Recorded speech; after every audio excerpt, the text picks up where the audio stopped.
Salut, c'est Steph. Aujourd'hui, on va faire une interview. Donc, j'ai décidé de faire l'interview d'Erwan Kezar, qui est un entrepreneur dont tu as peut-être déjà entendu parler, parce que c'est le cofondateur de Simplon. Donc, dans cette interview, on va parler un petit peu de son parcours entrepreneurial. On va parler également de ce qu'il pense du monde de la formation, de la reconversion en règle générale. Et puis, surtout, on va parler aussi de son nouveau projet qui tourne autour des technologies no-code. Donc les technologies de no-code, si tu ne sais pas ce que c'est simplement la promesse, c'est de faire des sites internet et de faire des applications assez robustes, et tout ça sans coder. Donc on va voir ensemble si c'est quelque chose dont il faut avoir peur en tant que futur développeur, ou bien est-ce que c'est quelque chose dont il faut profiter pour la suite. Donc voilà, la vidéo risque d'être un petit peu longue, donc je vais te mettre je vais te mettre des chapitres un peu en bas en description pour que tu puisses choisir les éléments qui t'intéressent, ou bien sinon tu la regardes en entier parce que c'est vraiment quelque chose de super intéressant. Tu vas découvrir pas mal de choses. Donc voilà, bon visionnage. Bah, déjà, est-ce que tu pourrais un peu te présenter pour les gens qui te connaissent pas, qui te connaissent peut-être comme moi de vue, mais qui savent pas qui te situer. Je suis Arwan Kezar, j'ai 34 ans. J'ai monté plusieurs entreprises dans ma vie, notamment une entreprise sociale et solidaire qui a fait date, qui s'appelle Simplon.co, dont j'ai eu l'idée en 2012 avec l'un des cofondateurs, que j'ai cofondé en 2013 et dont j'ai décidé de partir en 2017, et Ok. qui consistait en quoi? Simplon.co, à l'origine, avec André, l'un des deux cofondateurs, on avait appris le code nous-mêmes, on avait monté une agence web tout seul, quand on était tout jeune, tout minot. Ouais. Et on a appris à coder, à gérer des projets, à chercher des clients, à faire tout un tas de trucs qu'on ne savait pas faire en trouvant tout sur Internet. Mhm. Et du coup, c'est comme ça qu'on a eu cette idée de faire une école de code gratuite pour permettre à des gens d'apprendre le code informatique pour trouver du taf, pour monter leur projet. Ouais. Et ce, on va dire, pour tout public qui passait les sélections d'entrée, parce qu'on était quand même très exigeant, parce que le code, ça ne s'apprend pas comme ça, quoi. Il faut quand même avoir certaines aptitudes. Même si Ouais. tu n'as pas de diplôme ou d'études préalables, il faut quand même une certaine attitude, de la persévérance. Il faut aimer ça aussi, il faut savoir Ouais. ce que c'est. Aussi, Ouais. ça peut faire aussi beaucoup fantasmer le code. Du coup, on sélectionnait des gens plus sur leur aptitude à et leur persévérance plutôt que sur leur expérience, sur leur diplôme. Donc Simplon.co, ouais, c'est devenu le premier réseau au monde d'écoles de code solidaires, donc gratuites, pour des profils en recherche d'emploi ou sans diplôme, ou des personnes réfugiées, avec un gros objectif de parité femmes-hommes aussi, mais Ok. aussi pour d'autres publics, c'est-à-dire que c'était un peu tout public confondu, Ouais, la ouais. gratuité à l'entrée. C'est un peu ça notre idée, mais avec une priorité, on va dire, pour les profils euh, ou éloignés de l'emploi, ou peu représentés dans le numérique, D'accord. dans les métiers numériques. Donc Simplon, ça a été l'une de mes premières boîtes qui est devenue très grosse. C'est-à-dire quand je suis parti en 2017, on était dans une quarantaine de villes en France, en Europe, dans le monde entier, enfin de Roubaix à Beyrouth en passant par l'Ardèche ou Aulnay-sous-Bois et Paris 20e, enfin bref, Ouais. Vannes, on était un peu partout quoi. Et Il y avait envie. petite question, quand vous avez fondé Simplon, est-ce que tu t'attendais à ce que c'est autant de succès en fait? Est-ce que tu t'attendais que ce soit aussi global ou que c'était un truc que tu voulais faire juste franco-français sur la région parisienne? Franchement, à l'origine, la vision, elle était quand même plus, comment dire, à l'origine, avec André, on sentait que c'était un levier tellement fort, le fait qu'avec certains langages de programmation, ce soit plus accessible d'apprendre à coder, qu'on s'est dit, ça risque de devenir quelque chose de très gros. On ne savait Ok. pas à quel point, mais on sentait que la proposition de valeur était très forte. Ouais. Après, on ne pensait pas que ça aille aussi vite. Concrètement, le développement très rapide de Simplon, ça a été dû au fait qu'on a été très bien reçu par le public, par les médias, ça a créé beaucoup d'enthousiasme, Mm. mais aussi par le troisième cofondateur, Frédéric Bardot, qui est un peu celui qui a vraiment accéléré comment dire, cette réplication, cette étendue du projet, et aussi sur la communication. Et Mm. du coup, on ne s'attendait pas à ce que ça aille aussi vite pour le coup. Pour ma Ouais. part, je pensais que ça irait quelque part plus loin, Ouais. avec un modèle beaucoup plus concentré sur comment dire, des hautes qualités, des hautes qualifications en développement.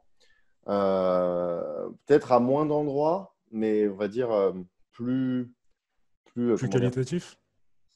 Ouais, ou ouais, que ça devienne vraiment un lieu d'excellence technologique. En fait, Ok. on le voyait comme ça. C'est-à-dire vraiment l'objectif, tel qu'on le concevait, en tout cas, Hmm. ou que je le concevais, c'était prendre les personnes les plus éloignées possible et les amener le plus loin possible. Peut-être plutôt que d'aller à beaucoup d'endroits. Mais en Ok. tout cas, c'est sûr que c'était une aventure voilà, qui a changé la vie de beaucoup de gens, C'est clair. où on s'est aussi rendu compte des limites de l'apprentissage du code, parce qu'il faut faire attention à qui on sélectionne, faire attention Hmm. aussi parfois aux réels besoins sur le marché de l'emploi. C'est-à-dire que des juniors très bien formés avec des entreprises intelligentes en face qui comprennent qu'elles n'auront pas à les former, ouais, ça marche. Par contre, tu as pas mal de boîtes aussi où il y a encore des barrières de dingue, où ils sont là, non, nous, on veut que des bac plus 5 ingénieurs, même s'ils ne savent pas Ouais. même s'ils savent pas trop coder, parce qu'il y a beaucoup de bac plus 5 ingénieurs qui ne savent pas trop coder. Hmm. Ou alors, on recrute n'importe qui. Et du coup, comme c'est parfois des gens qui n'avaient pas forcément le potentiel, l'entreprise en face est déçue et se dit, ah ben non, maintenant, on prendra que des seniors ou des confirmés. Donc, Hmm. c'est quand même un marché de l'emploi assez Ouais, complexe. c'est compliqué. C'est aussi ce qui fait que je m'en suis éloigné. C'est-à-dire qu'il n'y a pas de solution miracle. Par contre, il y a de plus en plus d'acteurs et aussi beaucoup d'imaginaires, beaucoup de fantasmes autour de tout ça. Beaucoup voilà, même de financements publics qui ont été alloués à ça, parfois, à mon avis, pour des mauvaises raisons, parfois pour des Hmm. très bonnes raisons. Parce qu'il y a aussi des structures qui font un boulot incroyable, enfin, que ce soit des paris Mais il y en a clubs de beaucoup Pôle qui en ont emploi. profité aussi, qui ont voulu mettre la main sur, sur l'argent, justement l'argent public, en proposant des formations qui n'étaient pas forcément de très bonne qualité. Sans forcément connaître la technique, sans forcément connaître les publics, sans Hmm. forcément connaître la formation. On a vu un peu de tout, et parfois des gens très Ouais, bien intentionnés, hein. On a ouais, aussi ouais. parfois des structures, on va dire, beaucoup plus opportunistes, Hmm. dans un sens un peu dangereux, on va dire. Mais du coup, voilà, ça a été une super expérience. Quand même, ça a quand même porté un message fort, je pense, dans les écosystèmes. Ça a quand même prouvé qu'il y avait des choses qui étaient possibles. Après, aujourd'hui, je ne sais pas vers où va aller toute cette histoire. Mais du coup, ça a été une super première expérience pendant 4 ans. Donc, j'ai décidé de partir en 2017. Là, j'ai monté ma petite boîte freelance.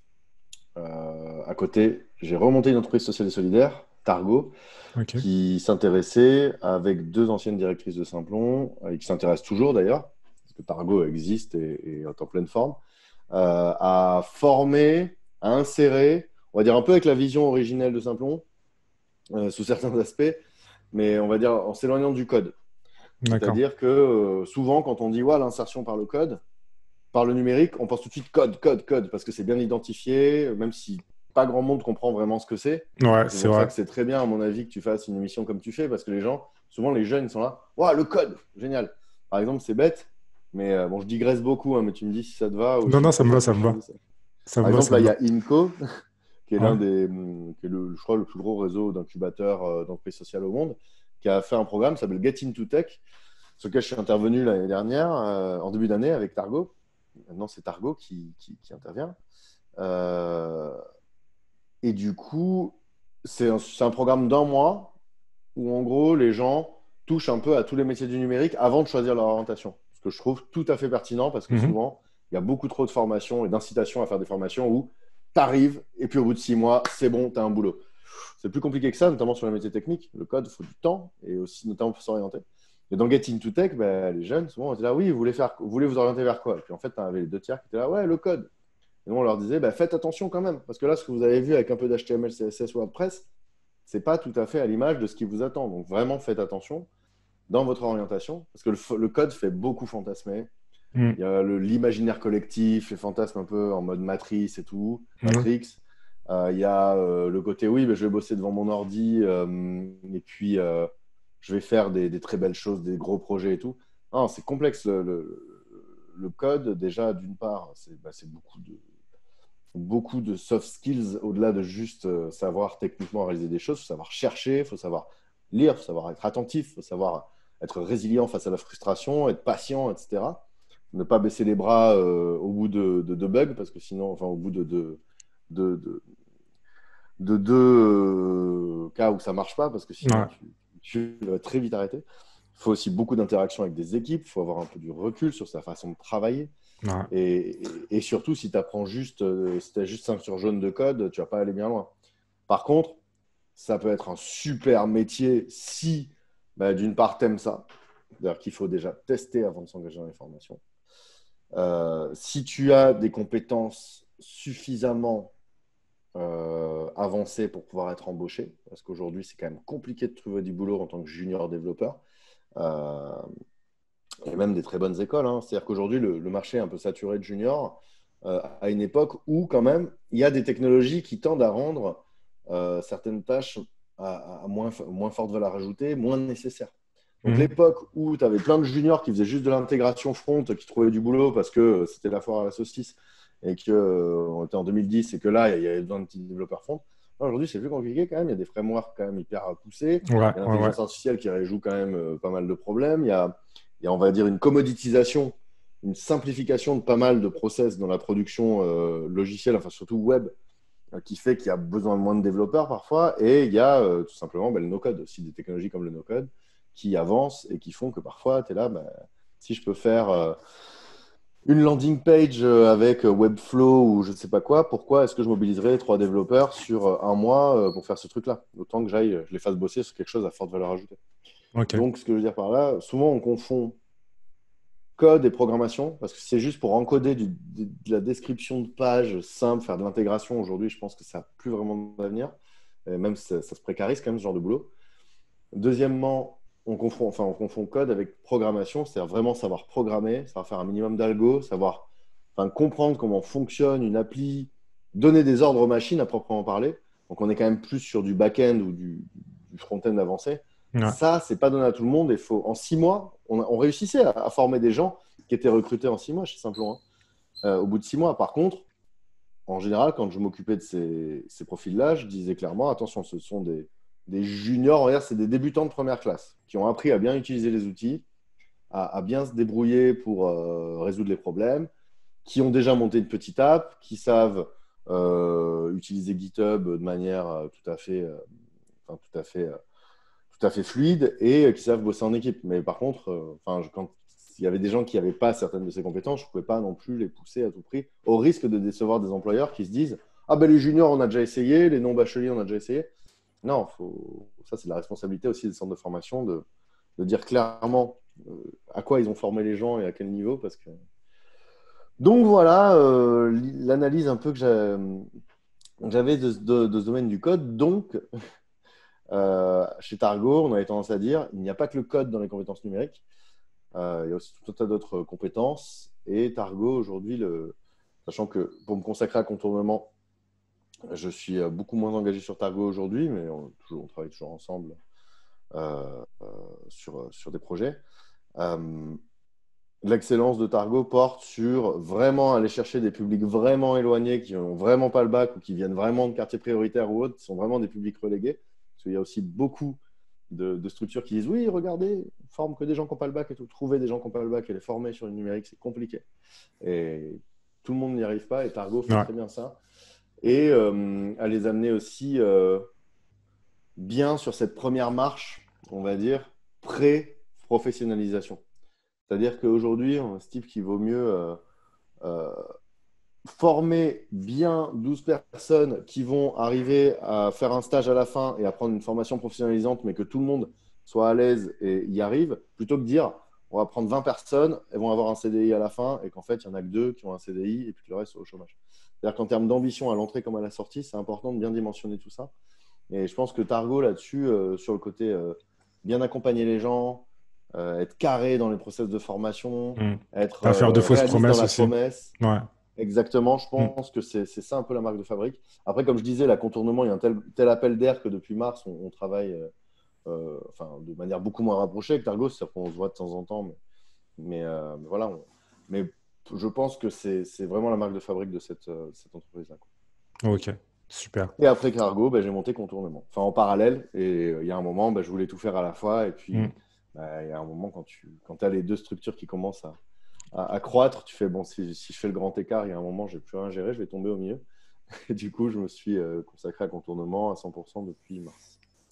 Et donc, en fait, moi, je vois dans ton parcours qu'en fait, à chaque fois, tu as toujours, j'ai l'impression, hein, que tu as toujours un peu une longueur d'avance sur tu sens les tendances, tu sens les trucs qui arrivent. Et du coup, toi, comment est-ce que, par exemple, là, on va parler du no-code, comment toi, tu as découvert le no-code, comment tu sens les tendances comme ça? C'est gentil déjà. Mais je sens les tendances. Déjà, je pense que je m'entoure bien. c'est bête, mais par exemple, Tacative, la première boîte que j'ai montée, ma petite agence web, c'était avec Ouais. Andrei, donc, qui a été aussi cofondateur de Simplon, avec qui on a co-eu l'idée de Simplon, on va dire. Ok. Et je pense que, voilà, quelque part, je pense que il y a le fait de. En fait, c'est surtout dans le fait de monter les structures que je m'entoure bien, entre guillemets. C'est-à-dire qu'il y a Ouais. des gens qui comprennent un peu ce que j'ai en tête, ou alors avec qui on co-a une idée. Et Ouais. puis, j'ai envie de dire que l'acte de fondation, c'est souvent un peu eux qui le décident. C'est-à-dire que je suis entrepreneur, c'est clair. J'aime bien dire que j'ai monté ma première boîte à 7 ans. Quand je traînais dans la rue et que je ne pouvais pas tenir en place avec mes potes, j'étais tout le temps en train d'essayer de trouver des activités pour gagner de l'argent, que ce soit faire le ménage, être coach d'artistes de rue, aller faire de la publicité pour les commerçants, bref. Coach d'artiste de rue. Ouais, STF, m'a fait rire. Il avait deux chicots comme ça, il arrêtait toute la rue, il faisait des roulades. Et moi, en fait, il savait ni lire ni écrire. Moi, je passais mon Ouais. temps à traîner dans la rue, tu vois. Mm. Genre, j'avais 7-8 ans. Et genre, je lui faisais des panneaux bien décorés. Et je sais pas, je lui donnais des conseils. À un moment, il avait pris un espèce de truc de Père Noël, une chaîne IFI. Il faisait des spectacles à la fin, il faisait du feu et tout, il sautait par-dessus. Ouais. Et genre, c'était un petit truc un peu burlesque parce qu'il Mm. était, ouais, il était un peu à l'ouest, quoi. Mais Ouais. du coup, c'était, comment dire, c'était une vraie expérience, tu vois, parce que Mm. parfois, on organisait des trucs, on mettait des heures à organiser comment on va mettre la table, est-ce qu'on met des bonbons pour les enfants, est-ce que on achète un ballon de foot pour que les gens y jouent, et puis en même temps, tu sais, on faisait de la scénographie, limite, tu vois. Mm. Et genre, la logistique de la location, comment on faisait le panneau pour que les gens y mettent des sous, enfin bref, c'était un truc assez hallucinant. Et du coup, ouais, mais c'est ouais, on va dire de mes 7 ans à mes 11 ans, hein, j'étais toujours là, qu'est-ce qu'on fait? Il faut qu'on fasse un projet, il y a Ok. forcément quelque chose à faire. Tu Ok. vois. Aller chercher les touristes pour qu'ils aillent dans les commerces, des espèces de panneaux publicitaires à la mano, tu vois. Enfin, bref. Ah ouais, carrément. Ah, mais on y allait, tu vois, on était une petite bande, et Mm. ouais, c'était ma petite TPE, quoi. Et on faisait des sous, hein, franchement. Ouais. Et tu les Et vois toujours, ces potes là, avec qui tu. Est-ce que ouais, il y en a t'en as que je quelques-uns? revois parfois quand je reviens. Après, on n'a pas tous eu les mêmes trajectoires, on va dire, Mm. mais du coup, ouais, il y en a avec qui on se voit encore, on va dire. Ok. Mais d'enfance, voilà, il y en a quelques-uns. Ok. Et du coup, tiens, ça fait un truc bizarre. Est-ce que c'est pas une casse automatique? Non, c'est bon. Et du coup, ouais, je pense que ouais, il y a le côté bien s'entourer avec des personnes qui ont envie de faire des choses. Par exemple, Tacative et Simplon, ça a été André et moi, mais c'est un peu André qui a pris l'initiative de vraiment déclencher le projet. Ouais. Targo, ça a été Charlotte. Et Contournement, ça a été Alexis. Alors bien Ok. sûr, je co-décidais. Mais on Mm. va dire qu'il y a des gens qui se disent, tiens, j'aime bien ce que tu penses, j'aime bien ce que tu vois en ce moment. Est-ce qu'on ferait pas un truc ensemble? Moi, je suis là, Ok. ouais, mais moi, en fait, en quelque sorte, c'est vrai que j'ai envie de faire plein de choses. Ok. Si on me propose quelque chose et que c'est sur quelque chose qui me plaît vraiment, je vais plutôt suivre cette personne que me dire, sinon, je monte 10 trucs par jour et je fais rien, du coup. Ok. Deuxièmement, je pense qu'il y a le côté, la curiosité. Franchement, il y a des choses qui m'intéressent et je suis toujours curieux, je vais toujours aller chercher plus loin, quelque chose, je peux devenir un peu obsessionnel, limite, de Mm. certaines choses. Par exemple, le no-code. La Ouais. première fois que j'ai vu Squarespace, c'était je sais pas, franchement, devait être en 2012, je crois. Ouais, 2011. Et j'ai vu ça. Moi, dans Tacative, j'étais pas le meilleur codeur, hein. Loin de là. Et du coup, j'ai vu ce truc. Je me suis dit, ouais, je peux faire des sites sans coder. J'en ai vendu un direct pour Mm. tester. Tu vois, je me suis Ouais, dit, ouais. bon, lui, il a besoin d'un site. Même si j'ai pas tout à fait testé, je tente et puis je vais me dépatouiller. Et puis là, j'ai fait, bon, je cherchais très régulièrement, je veillais pour voir s'il n'y avait pas de nouveaux trucs qui apparaissaient. Et puis détecter les signaux faibles. Puis un jour, j'ai découvert Bubble en 2015, Ok. 2014 même. Donc c'était à l'époque où j'étais chez Simplon. Donc Bubble qui permet de faire des applications web sans coder. Puis là, j'ai D'accord. fait, ouais, c'est quoi ce truc de fou? Je l'ai poncé à fond, je l'ai exploré, je l'ai testé. Ils m'envoient une newsletter, genre, ouais, tu sais, leur newsletter, c'était apprends à développer une appli d'objets trouvés en une journée. Toi, tu vois ça, ça te rend fou, tu vois. Je leur réponds en anglais, je fais, you rock, guys, your tool rock, your newsletter rock. Le mec me répond en français, il me fait, ah, en fait, je suis un Français, je suis cofondateur de Bubble, on se rencontre et tout, Non, on a ah ouais, identifié ouais, Simplon bah aussi. oui, ouais, ouais, je l'avais vu à The Emmanuel, Family. Ouais, ouais, ouais.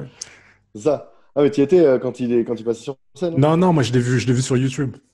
Ok. Ouais, Et on était là. Et du coup, voilà, et de fil en aiguille, bah là, j'ai pas lâché, j'ai continué à suivre le no-code d'un peu près. Et puis, Ok. en 2018, c'est là que j'ai commencé à voir plein de trucs qui étaient vraiment, vraiment au point. Des gens qui commençaient à proposer en ligne, je me souviens de codefree.co, ouais, je sais plus, 48 heures, faites l'équivalent de Airbnb avec Bubble, plus je sais pas quoi, plus je sais pas quoi, tu vois. Ouais. Là, je me suis dit, il se passe quelque chose. Donc là, j'ai continué à creuser, j'en ai parlé à Alexis. Et là, c'est Alexis qui a mis les bouchées doubles pour creuser tout ça. Et c'est là qu'on a créé les contournements. Donc, il y a le côté curiosité et bien s'entourer. Et troisièmement, bah, tout simplement, euh, parce que tu me parlais du côté un peu longueur d'avance ou je sais pas quoi. Ouais. Je pense qu'il y a des trucs que je sens, en effet, Ouais. sur Ouais. certains domaines. Après, il y a des domaines, évidemment, je comprends rien. Je n'aurai jamais la prétention. Enfin, voilà, par contre, je pense savoir où je peux avoir une valeur ajoutée, une bonne intuition. Par contre, là où j'y connais rien, je le dis clairement. Et, Ok. et le troisième truc, donc, c'est tout le temps l'envie. En fait, j'aime bien chercher les problèmes pour trouver des solutions. Tu vois, c'est bête, mais et c'est ça aussi, c'est souvent aussi dans l'impact social, l'utilité sociale. Quand tu vois une absurdité, tu te dis, attends, comment ça se fait que là, il y a une grosse demande sur ce métier-là. Il y a des gens qui sont en galère en face et qui aimeraient bien le faire. Comment ça se fait qu'il n'y ait pas le truc entre les deux? Et c'est Ouais. souvent qu'il faut une initiative pour que ça Ouais. marche, tu vois. Ouais. Ouais. Moi, c'est bête, mais je voyais ce SDF, tu vois, je Ouais. remarque quand j'étais Ouais. petit. Je le voyais, il faisait son spectacle, il faisait rigoler les gens et tout. Et puis à la fois, il s'en sortait mal parce que tu sais, je discutais un peu avec lui, il n'avait pas de panneau. Je me suis dit, mais ce gars-là, faut le coacher, il faut le brander, tu vois, il faut Mhm. qu'il ait son panneau. Ça me paraissait pas logique qu'il Ouais. fasse pas plus de sous, quoi. Mais je sais pas, quand je vois un truc un peu absurde, et c'est souvent comme ça, les très bons projets, c'est tiens, j'identifie qu'il y a un problème, et en face, il y a déjà la ressource. Si tu fais un petit peu d'ingénierie créative, pragmatique Ok. pour faire rentrer les ronds dans les ronds, c'est bon, quoi. Donc, j'adore quand j'entends un projet qui me paraît logique, ça, enfin voilà, je passe pas mal de temps bénévolement à donner des conseils, à faire ça, surtout Mhm. en amorçage, Ok. parce que j'adore ça. Par exemple, Banlieue Santé. Mhm. Banlieue Santé, c'est Qu'est-ce que c'est? une, il y a une association que j'adore qui s'appelle Les Déterminés. Ok. Ça a été lancé par Moussa Camara de Sergi. C'est un programme d'accélération entrepreneuriale gratuit pour des personnes qui viennent de quartiers prioritaires ou de zones rurales qui sont des profils à fort potentiel entrepreneurial. Ok. Et là-dedans, j'ai rencontré plein de projets super, notamment Banlieue Santé, monté par Abdelali Badawi. Et Abdelali, en gros, lui, il a fait le constat que il y a plein de populations qui, par manque de connaissance du système de santé, par peur, par fierté, parfois, vont pas aller consulter, ou Ok. alors parce qu'ils ont l'impression que ça coûte cher, hein, ça. Et lui, donc, eux, ils se considèrent comme les logisticiens du dernier kilomètre, là où la santé publique ne va plus ou ne peut pas aller. Ou autre. Et au moment du confinement, ils faisaient des vidéos traduites sur les gestes de prévention pour des populations non francophones. Tu te D'accord. dis, évidemment. Après, bon, tu vas sur une chaîne, je sais pas si tu t'es déjà mis, va sur un channel YouTube en cyrillique, tu vas galérer. et, et du coup, ils disaient, ah, le channel YouTube, c'est bien et tout, mais on aimerait bien une appli. Et puis là, je me suis dit, c'est évident, vous avez besoin d'une appli mobile comme ci, comme ça, nanana, Mhm. pour que les gens ils acceptent direct en voyant le drapeau. Et voilà, là, par exemple, j'ai passé plusieurs jours dessus bénévolement parce que ça me paraissait absurde que ce truc n'existe pas. Et je me suis dit, comment ils vont faire, Banlieue Santé? Ils vont aller voir une agence web, ils vont les payer 15 000 euros qu'ils n'ont pas.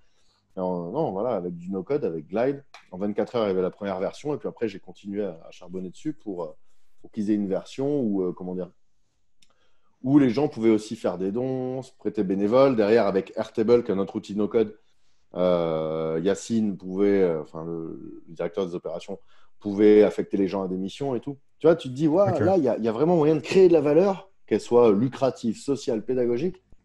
Qu'est-ce qui manque là? Il manque un maillon et ce maillon, je peux apporter de la valeur dessus. Ouais, pas Ok. moyen. Même quitte à faire une nuit blanche, il faut faire ce truc. Ok. Et C'est donc un là, peu ça, je pense, qui parle là, pas mal. là, tu as parlé, t'as parlé du no-code, mais peut-être que les gens qui nous suivent ne savent pas forcément ce que c'est tout de suite. Donc, est-ce que tu pourrais me donner une définition un peu, une définition du no-code? Qu'est-ce que c'est pour toi le no-code? Parce que j'ai l'impression Le que no-code, suivant la personne à qui tu demandes, il a des réponses différentes. oui. Et le no-code, au sens où on l'entend, Ouais. c'est un mot qu'on entend de plus en plus fréquemment depuis, allez, on va dire 2 ans. Ok. Une expression, on entend de plus en plus depuis 2 ans. Donc, comme son nom l'indique, c'est-à-dire no code, c'est-à-dire pas de code. C'est-à-dire pouvoir produire des sites internet. C'est des outils, en fait, les outils no-code, Ok, qui permettent de créer un site internet ou une application web, une application mobile, sans coder. ok, C'est-à-dire, toi, tu vas être un commerçant, par exemple, qui connaît rien à l'informatique. Tu vas te dire, tiens, j'ai envie de faire une petite application mobile ou un petit site pour ma boutique, je ne sais pas moi, de cerf-volant. Et ben, si je me mets sur certains outils, en m'y collant un peu, au bout de 2 jours, même au bout d'une demi-heure, en fonction de ce que je choisis, je peux ouais, déjà avoir quelque chose en ligne. d'accord. Après, il y a des outils plus ou moins accessibles, plus ou moins complexes, et en fonction de ton objectif, voilà, tu vas choisir tel ou tel outil en fonction du temps que tu as aussi, en fonction de ton affinité avec l'informatique. Et le no-code, les outils no-code, en fait, si on entend parler de plus en plus de ça, c'est parce que ça fait quoi? Enfin, de notre point de vue, ça fait 2, 3 ans que c'est vraiment mature, qu'on commence à avoir des signes de maturité sans équivoque, Mhm. genre des boîtes qui se montent, des plateformes numériques, des startups numériques qui se montent sans développeur dans l'équipe et qui arrivent à atteindre jusqu'à 500 000 euros de revenus récurrents annuels. Tu te dis, bon, là, le no-code, ça commence à fonctionner. Avec Ok, des outils no-code qui commencent à être bien costauds, avec plein de salariés, avec plein d'utilisateurs. Et les outils no-code, au sens où on l'entend, pour être un peu plus précis, ce sont des outils qui allient puissance, donc avancement jusqu'où tu peux aller, ok, et simplicité, accessibilité, fluidité d'utilisation, user-friendly. ok, Donc en général, les outils no-code au sens où on l'entend, ce sont des outils où tu arrives sur Internet, sur Google Chrome, sur Safari, sur ce que tu veux, tu te crées un compte, comme si tu te créais un compte sur Twitter, identifiant, mot de passe, bam, et là tu peux directement commencer à faire ton site, ton appli. Et pour publier le truc, tu as juste à publier, à cliquer sur publier, et là ça va se mettre sur mon super site.webflow.com. d'accord. C'est-à-dire que tu n'as rien à installer, tu n'as rien à paramétrer, tu n'as pas à aller à chercher un hébergement chez OVH ou je sais pas quoi, Mm. et à paramétrer ça. Euh, c'est géré pour toi, c'est auto-hébergé. Alors après, ça ne veut pas dire qu'il n'y a pas des projets où il ne faut pas se prendre la tête justement à héberger et tout. Attention, c'est en fonction de tes besoins que le no-code, ça peut être recommandé ou pas, hein. Nous, quand Ok, on vient nous voir en nous disant ouais, j'ai envie de faire ça en no-code, il y a des cas où on dit bah, ça, c'est pas un travail pour le no-code. Fais du code plutôt. Va voir une agence web, va voir des développeurs, des bons devs et fais le faire en code. ok. Mais voilà, quand on dit no-code, attention, ça ne veut pas dire plus de codeurs, hein, parce qu'on va entendre ce genre de conneries dans pas Mm. longtemps, je pense, quand Bah ça va oui, vraiment se là démocratiser. je vois déjà les journalistes avec leur titre putaclic, le code c'est fini ou des trucs comme ça, tu vois.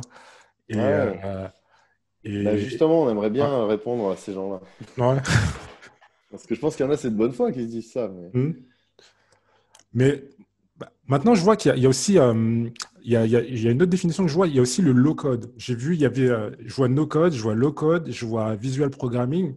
Est-ce que ça englobe la même, est-ce que c'est la même chose? Est-ce que tu peux m'en dire un peu plus? Alors, la différence entre no-code et low-code, de Ouais. notre point de vue, c'est déjà, tu testes deux outils. Tu testes un outil no-code comme, je sais pas, Glide ou Adalo. Mhm. Tu vas arriver, tu connais rien en technique, tu vas t'y retrouver. Ok. Ça te guide. C'est vraiment fait pour pouvoir shipper, livrer des choses, construire des choses sans coder. Les outils low-code, comme leur nom l'indique, en général, déjà, c'est plus des outils corpo, tu vois, pour les grosses entreprises, des outils, ouais, pour quand même plutôt pour des codeurs. C'est-à-dire que low-code, Mhm. tu sais qu'il y a un moment ou un autre, il va falloir que tu codes. C'est-à-dire qu'il y a des morceaux qui sont déjà pré-codés, mais si tu veux te débrouiller pour brancher les briques entre elles, faire un peu ce que tu veux, il va falloir que tu codes. Et même l'interface, la documentation, elle n'est pas accueillante. Tu vois, enfin, elle est vraiment faite pour D'accord. des techos. Et Ok. parfois, il y a des trucs. Du coup, il y a des outils de low-code qui sont bien plus puissants. Mais voilà, il faut avoir une base technique et il faut du temps pour se les approprier. Dans le no-code, nous, c'est vraiment des outils où tu peux te dire en arrivant, je peux aller loin sans coder. Je vais peut-être avoir des limites, mais déjà, pour répondre à mon besoin, il y a 80% de chances que ça le fasse. D'accord. Euh, et visual programming, la programmation visuelle, ben pour le coup, ça, c'est juste un synonyme de no-code, de notre point de vue. Ok. No-code, en gros, c'est un mot qui fait débat, hein, tu vois, il y a beaucoup de gens dans l'écosystème qui se disent sur Twitter, ouais, is no-code the good phrase? Est-ce que c'est la bonne expression? Mm. Est-ce que c'est pas un peu trop négatif? On se définit par rapport à un truc en négatif. Il y a des gens qui sont pour dire without code, et il y en a d'autres qui sont plus pour visual programming. Et Mm. visual programming, ça sonne un petit peu trop complexe, mais Mm. parce que visual Mais, programming, ça dit bien ce que ça veut dire. Tu ouais, mais, programmes visuellement. mais no code, je trouve que c'est vachement, du coup, c'est vachement catchy. Tu sais, les Américains, ils ont toujours le truc qui fait que. Je suis Parce que d'accord. la façon dont tu me parles du no-code, La définition que tu me donnes, si tu veux, pour moi, c'est pas quelque chose de nouveau, fondamentalement. Par exemple, je ne sais pas s'il y avait des logiciels comme, par exemple, Adobe Muse, ou il y avait d'autres choses comme ça qui avaient comme Bien sûr. pour but, justement de rendre le code plus accessible à des gens, à des néophytes, si tu veux. Donc, pour moi, le no-code, si tu veux, c'est pas vraiment quelque chose de nouveau. Mais avec l'appellation no-code, tout de suite, le rebranding, ça fait tout de suite quelque chose. Moi, ça m'a. J'ai vu ça, je fais ah, qu'est-ce que c'est le no-code? Je me suis renseigné, tu vois. Alors que tu m'aurais dit un vieux truc genre Muse ou je sais pas, j'aurais fait bof. Ouais. Donc, on t'aurait dit visual programming déjà. Ouais, Ça fait plus truc d'expert, c'est moins impactant, quoi. ouais, ouais, ouais. Mais après, attention, parce que ça, c'est un truc, d'ailleurs, on le dit même dans certaines de nos conférences, de nos webinars. Mm. Si on va jusque-là, VisiCalc, qui était l'ancêtre d'Excel en 1979, c'était Mm. déjà quelque part du no-code. C'est-à-dire que tu n'avais pas à coder pour faire des calculs. Là, tu étais Ouais, comptable, tu arrivais, tu avais ton petit tableau, tu pouvais faire comme une calculette sur un ordinateur. ouais, Dreamweaver, pour faire des sites, ouais. des fins des années 90, début 2000. Mm. Quelque part, c'était du no-code. Ouais. WordPress, c'était un peu le no-code old school. Mm. Là où on pense qu'il y a une vraie pertinence à parler de no-code et pas juste pour de la communication aujourd'hui, Mm. si c'est pas pour rien que c'est apparu récemment, c'est parce que le no-code, encore une fois, c'est vraiment fait pour faire des sites web, fait pour faire des applications web, des applications mobiles et des automatisations comme tu en as envie. Par exemple, WordPress, c'est pas fait pour faire des sites web à la base, c'est fait pour publier du contenu dans des templates, pour faire des blogs, des trucs comme ça. Du coup, pendant des années, je suis passé par là aussi, j'ai eu des agences web sous le règne de WordPress. Tu passais ton temps à tordre WordPress, à te dire ouais, bon, ça faut le remplir parce qu'on peut pas l'enlever, ou sinon faut coder un peu. Tu vois ce que je veux dire? Ah ouais. Genre, alors que les outils no-code, le principe c'est de se dire je veux faire une application où les gens peuvent s'inscrire, où il y a une base de données derrière, où il y a de la géolocalisation, où il y a, je sais pas, de l'intermédiation et tout. Tu vas pouvoir arriver à tes fins. C'est-à-dire que c'est assez élastique, c'est assez malléable pour que tu puisses faire à peu près ce que tu veux, mais sans avoir à tordre de manière permanente, tu vois. D'accord. C'est là où, je te dis, c'est un peu pour ça que je définissais le no-code comme je le définissais, c'est tu te connectes sur Internet, tu te crées un compte, tu commences. Ok. Tu n'as pas à héberger, tu n'as pas à installer quoi que ce soit. Parce que ça, souvent, c'est cette première marche. Tu vois, rien que WordPress, souvent, il faut que Mm. tu prennes un hébergement chez OVH, tu crées une instance pour l'héberger. Déjà, il y a 80% des gens, ils s'arrêtent là. Ils se disent, ouh là là, c'est Mm. pas pour moi, c'est trop compliqué. Mm. Alors que franchement, ça s'est vachement simplifié. Le Ok. no-code, c'est vraiment ce moment où ça a fait On clac. a, on a C'est enlevé toutes vraiment, les frictions, en fait. c'est ça, Mm. tout en permettant d'aller plus loin Ok. Ok, et ok. faire plus ce qu'on veut, quoi. Ok. Donc, du coup, parce que moi, ma chaîne, elle est quand même le public de ma chaîne, c'est quand même des gens qui veulent se reconvertir dans le développement. Maintenant, il y a peut-être des gens qui vont regarder cette vidéo et qui vont me dire, ah, mais si on peut faire autant de choses avec le no-code, est-ce que ça vaut encore le coup d'apprendre à coder? Absolument que oui. Ça vaut le coup d'apprendre à coder. On a même fait un webinaire, une conférence pour Wild Code School, qui est un réseau donc, d'écoles Ok, de ouais, code. je connais. Ouais, je connais. Et on a fait une slide qu'on aimerait sortir à chaque fois dans nos conférences où on dit déjà pourquoi le no-code et le code, c'est pas incompatible. Pourquoi les vendeurs de sable qui disent oh, le no-code, ça veut dire que les codeurs, c'est fini et tout. Mm. Non, on explique. Si tu veux trouver un boulot, déjà, fais pas du no-code. Parce qu'aujourd'hui, il n'y a pas de boulot dans le no-code. Tu peux Mm. devenir freelance, à la limite. Alors, c'est Ok. un bon plan, hein. Les freelances là qui sont bons sur Bubble, sur Webflow, sur tout ça, ils se Mm. mettent bien. Ils ont de plus en plus de demandes. Ok. Et ils vendent cher et ils ont pas quasi monopole, quoi, parce qu'il n'y a pas grand monde. Ok. Aux États-Unis, c'est big. Hein. Là, c'est très gros. En France, ça vient petit à petit. Il y a un Mm. freelance qu'on connaît. Il dit sur Webflow, sur Malte, la plateforme de freelancing, j'avais Ouais. une demande par mois. Là, j'en ai deux par semaine, quoi. Donc, il Et y a comment un ça. marché du freelancing. Et- Ouais, pardon, vas-y. Là, je pars dessus. Mais là, tu dis qu'il a plus de demandes. Qu'est-ce que les gens vont chercher chez lui qu'ils ne trouvent pas, par exemple, chez un développeur classique? Est-ce que c'est est-ce Bah, que c'est au niveau des tarifs? Est-ce que c'est au niveau de.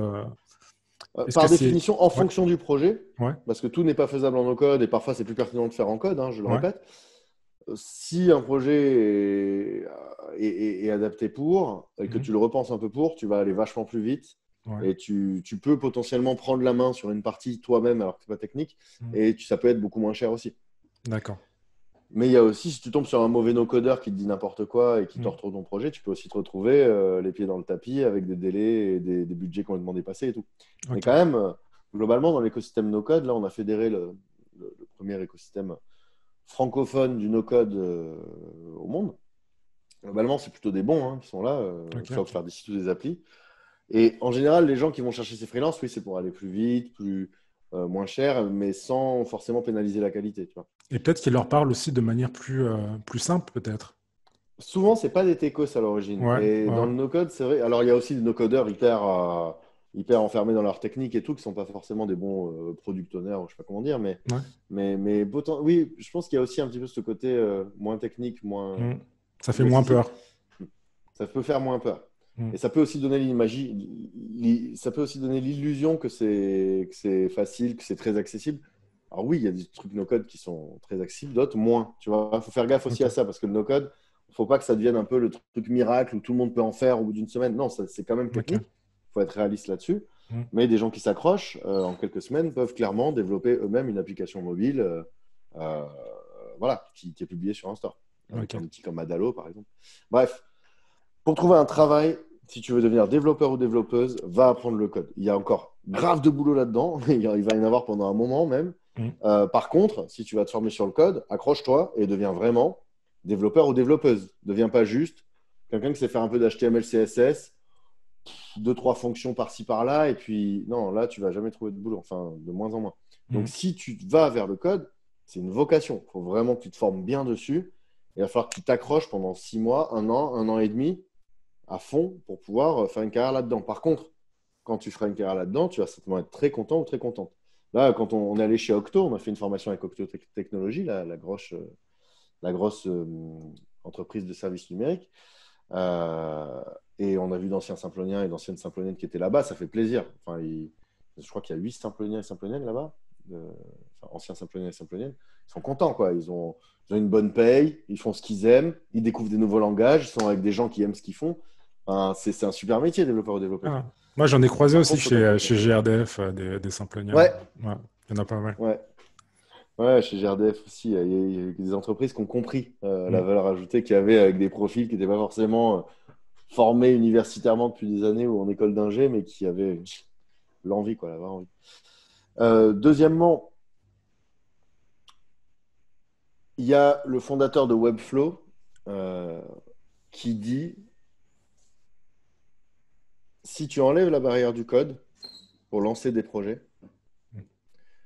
ça fait qu'il y a 100 fois plus de gens qui vont pouvoir créer des choses, fabriquer eux-mêmes leurs projets. Donc ça fait qu'il y a 100 fois plus de projets qui ont des chances de réussir. Parce qu'il y a beaucoup de projets qui s'arrêtent parce que techniquement, ben, il n'y a pas de sous pour financer un développeur ou parce que ça fait peur ou parce que ça part en sucette techniquement. Et du coup, s'il y a 100 fois plus de projets qui ont des chances de réussir, ça veut dire qu'il y a 100 fois plus de projets qui, derrière, une fois qu'il y a des limites techniques en no code, vont avoir besoin de codeurs.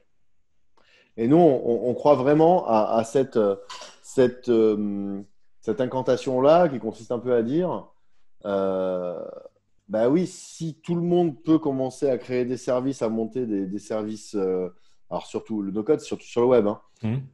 web, bah derrière, voilà, besoin de plus de développeurs web. Et ça, Ok. on croit à cette vision. D'autre part, il y a aussi possibilité, quand tu fais du no-code, de te brancher avec du code. Par exemple, l'Intendance, qui est un super site e-commerce, 100% bio, en vrac, décarboné, sans plastique, etc., monté Mm. par Myriam Benmouaz, super entrepreneuse. Eux, ils ont fait leur site web avec Webflow, qui est super beau, donc site e-commerce hyper pointu. Il y a du Zapier, du Airtable pour gérer la base de données, du Zapier pour gérer Ça, les c'est des outils no-code, Zapier, absolument. Airtable. Ok. Exactement. Mm. Webflow, c'est pour faire des super sites. Zapier, c'est pour connecter des applis entre elles. C'est pour faire des automatisations sans coder, visuellement donc. Ok. Tu programmes visuellement, tu donnes des ordres aux machines visuellement, mais sans écrire de code. Ok. Et Airtable, c'est pour gérer la base de données sans être codeur. Tu peux faire des trucs de ouf avec Airtable. Ok.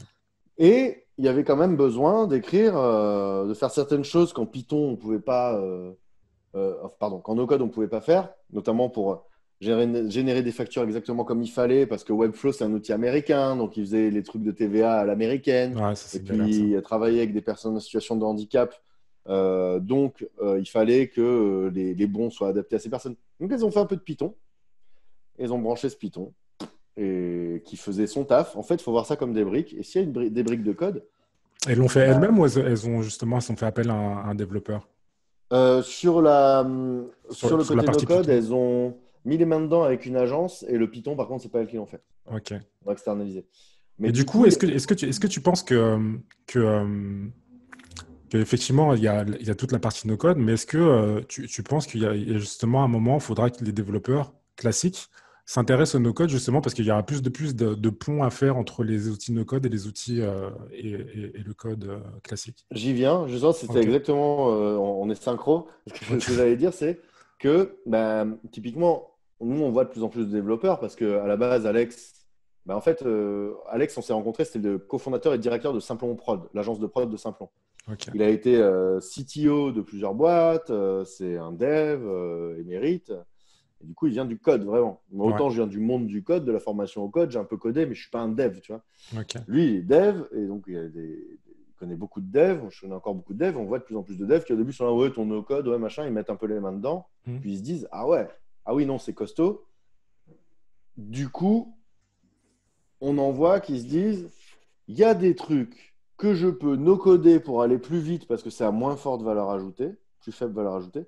Ouais. Donc, je peux me concentrer sur des trucs à plus forte valeur ajoutée, sur de l'algo, sur des choses comme ça, quoi. Hmm. Parce que le no-code, en plus, globalement, c'est assez mauvais pour faire de l'algorithmie. C'est très bon pour faire des workflows, pour faire, tu sais, des applis, je sais pas, où tu vas te créer un compte, où tu vas te connecter à des gens, tu vas commenter, tu vas avoir des articles, tu vas publier des contenus.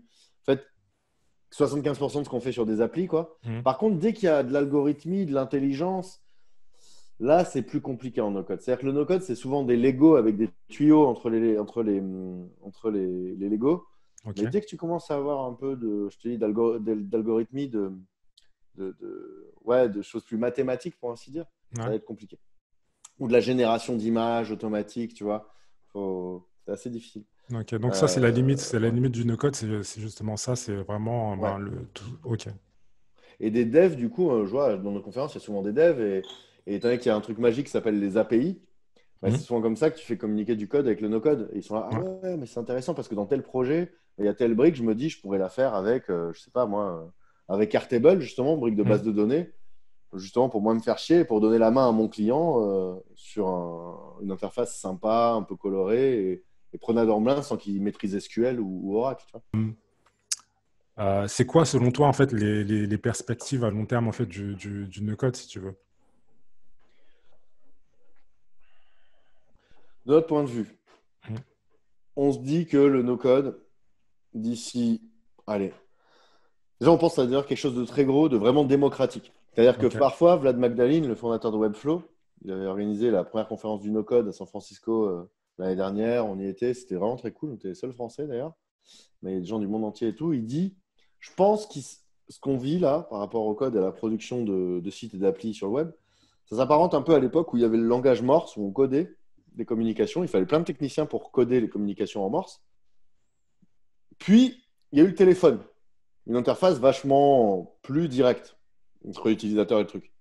Du coup, les techniciens qui faisaient du Morse, ben, on n'avait plus besoin. Par contre, il a fallu plein d'autres techniciens qui branchaient le téléphone. Et il y a eu beaucoup plus de gens qui utilisaient le téléphone. Hmm. Tu vois le truc? Ah ouais. Le Morse, je sais pas, il devait y avoir quelques dizaines de milliers de personnes. Le téléphone, ça a été des millions. Et du coup, euh, on pense que ça va devenir quelque chose de très démocratique, qu'on va commencer à entendre vraiment de plus en plus parler. Franchement, d'ici début 2021, je pense que ça va plus passer dans le grand public et on œuvre à ça avec Contournement pour que des gens qui pensent que le numérique, c'est vraiment pas leur affaire, que ce soit des assos, des particuliers, des porteurs de projets, des boîtes, des PME se disent, ah ben non, en fait, waouh, on peut créer des sites et des applis plus facilement, mais aussi on peut automatiser des choses en interne dans notre organisation, optimiser la productivité. Parce que tu as plein de gens qui font des trucs à la main qui te tuent le cerveau, tu vois. Enfin, des gens qui à plein temps font le travail d'une machine, alors qu'elles pourraient faire quelque Ok. chose de plus intéressant avec l'outil. Donc je pense que ça va être la prochaine étape. Je pense que le marché de l'emploi sur le no-code, il risque de commencer à apparaître l'année prochaine, que ce soit sur Webflow et sur Bubble principalement. Webflow, donc pour faire des sites web, plus front. Plus front, ouais. Ouais, beaucoup plus front, beaucoup plus pour des designers. Il faut des compétences en designer quand même. En fait, c'est comme HTML, CSS et JavaScript, mais sans coder. Ouais, C'est j'ai structuré vu. pareil. Ouais. Bah, j'ai Et vu d'ailleurs, tu comment le site de la NoConf là, le il code a front, été fait ouais. il a été fait en Webflow Ouais, et mais c'est c'est les une gars de tuerie. Webflow, du coup, Ouais, carrément. c'est une tuerie le truc. Ouais. Je l'ai regardé, Ouais, c'est vraiment super bien fait, quoi. non, mais Webflow, c'est ouf. Ben, on a fait un Mm, site pour un grand compte, pour Prisma Media, mm. où il fallait générer des posters de cartes du ciel en fonction de ton nom, ton prénom, ta date de naissance. Ben, ça, on l'a fait en code, et le site, on l'a fait avec Webflow, par exemple. C'est un autre exemple. Ok. Mais Webflow, non, mais c'est hyper lourd. Enfin, c'est hallucinant. Et tu peux exporter le code derrière. Tu peux l'héberger ailleurs, ton HTML, CSS, Mm. JS, hein, si tu veux. Donc, c'est propre ce qui est généré. Ok, ok. Après, si, tu peux aller très très loin. Mais je pense, en fait, si tu commences par apprendre Webflow et que derrière tu te mets à HTML, CSS, JS, tu auras compris le box model de CSS, tu auras compris plein de trucs. C'est-à-dire que même Moi, je commencer par du l'utilise. no-code pour apprendre Ouais. le code, Ouais. Moi, je l'utilise, après, je fais je fais un peu de coaching, tu vois, si tu veux. Et je sais que pour les personnes qui ont du mal justement à comprendre justement tout ce système de box model, bah, on passe par Webflow. J'utilise bon Zapier choix. aussi pour donner un petit peu tout ce qui est s'il y a ça, tu fais ça, s'il y a ça, tu fais ça. Donc, Programmation. c'est vraiment, comme tu l'as dit, ça peut être la première étape pour ensuite aller sur du code. Parce que moi, par exemple, j'ai jamais kiffé. Comment ça s'appelle le truc là? Il y avait un espèce de. Wix. Non, non, il y a un espèce de petit jeu pour apprendre la programmation. Ah, Scratch. Scratch, ouais. Ouais, Je supportais pas ce truc. J'ai jamais vraiment kiffé. En revanche, je je trouvais pense ça que. intéressant, mais c'est pas vraiment, ça ressemble pas à la réalité en Ouais, fait de la ouais. création d'app. Ouais.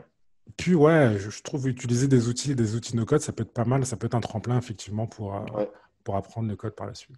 Ok. vraiment. Bah, ouais, ouais, ouais. Et donc, bah, justement, bah, s'il y a des gens qui sont intéressés pour apprendre nos codes et savoir comment ça fonctionne, s'il y a des formations, des trucs, est-ce que Contournement peut leur proposer quelque chose?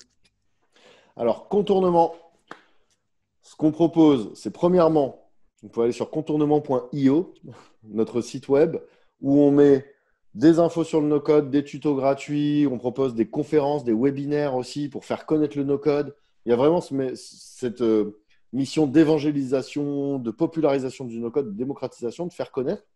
Donc n'hésitez pas, on fait plein de trucs gratuits là-dessus.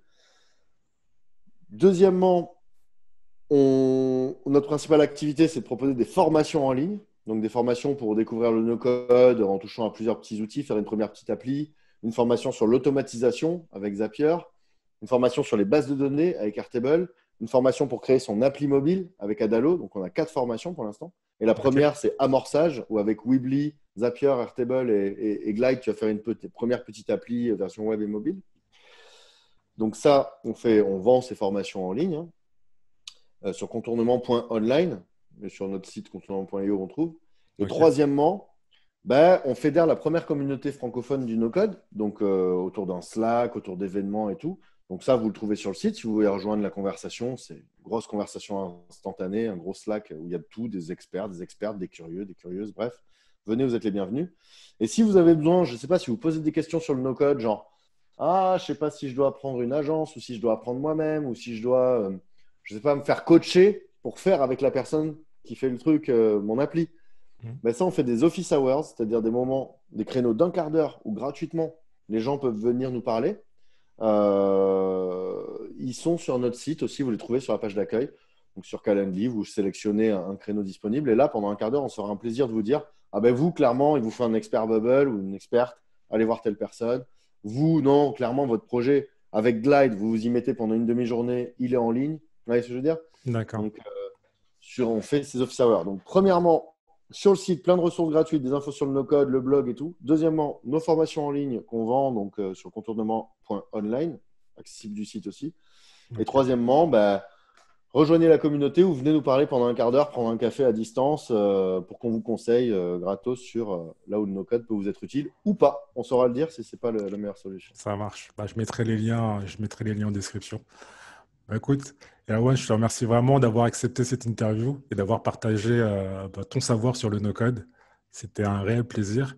Puis bah, je te souhaite bonne chance pour Contournement et j'espère que ça va aussi bien fonctionner que tous tes autres projets. Merci à toi pour ton interview parce que déjà, je me sentis très à l'aise. D'ailleurs, souvent, quand je suis très bavard comme ça, c'est que Mm. J'aime bien l'ambiance, j'aime bien les questions et tout. Ok. Et jusqu'à parler des expériences entrepreneuriales d'enfance. C'est comme ça qu'on apprend. Mais ouais, et puis si je dois donner un conseil aux gens qui écoutent ça, Mm. franchement, le no-code, allez mettre les mains dedans, voir comment ça peut vous servir, notamment si vous voulez monter un projet ou faire du freelance. Si vous voulez trouver un travail dans le domaine de la programmation, de l'informatique, ben, il n'y a pas que le code, mais il y a d'autres métiers dans le numérique. Mais si vous voulez faire du code, c'est un super beau métier. Par contre, accrochez-vous et, et faites déjà une première vraie petite appli pour voir si ça vous plaît. Parce que si vous faites juste une petite page en HTML, CSS, ça, tout le monde peut le faire.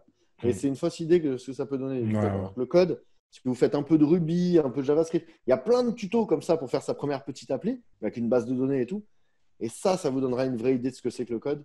Et c'est important de vraiment y goûter avant de s'engager dedans. Sinon, au bout d'un an, on se dit, ah mince, bah, j'ai passé un an à faire un truc où j'ai pas trop compris ce que je faisais.